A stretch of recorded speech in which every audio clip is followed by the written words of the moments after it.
If you're wondering how you can open any app in a floating window, so in this video I will show you how you can do that. First of all, just go to Settings, then tap on About Phone. From here, just tap on the OS version a few times until you enable developer options. After you enable developer options, then go back, and in the main settings page, just search this. Tap on Force Activities to be resizable. Now from here, just make sure you enable Force Activities to be resizable. After you enable this option, then enable Freeform Windows. Select Reboot now. Now just wait for a few seconds for your smartphone to reboot.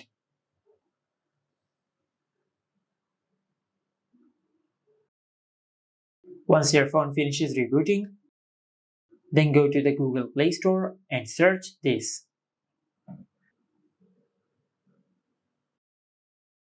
Then install this app on your smartphone.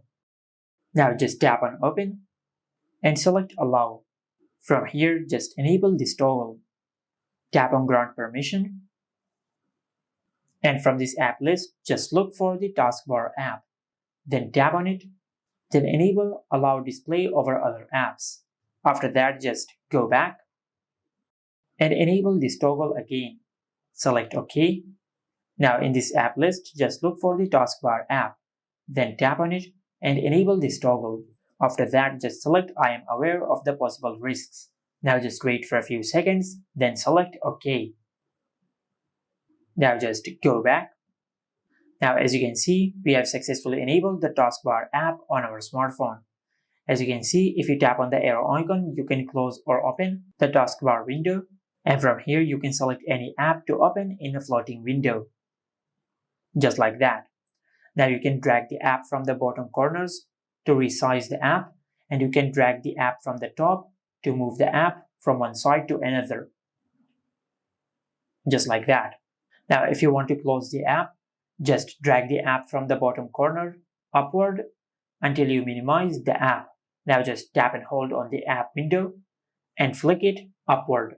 And once you do that, you will close the app. Now if the app which you want to open is not in this list, just tap on the 6 dots over here, and from this menu, just select the app which you want to open. Just like that. And this is how you can enable floating window on the Redmi 15C. Make sure to like, comment, and subscribe. Thank you for watching.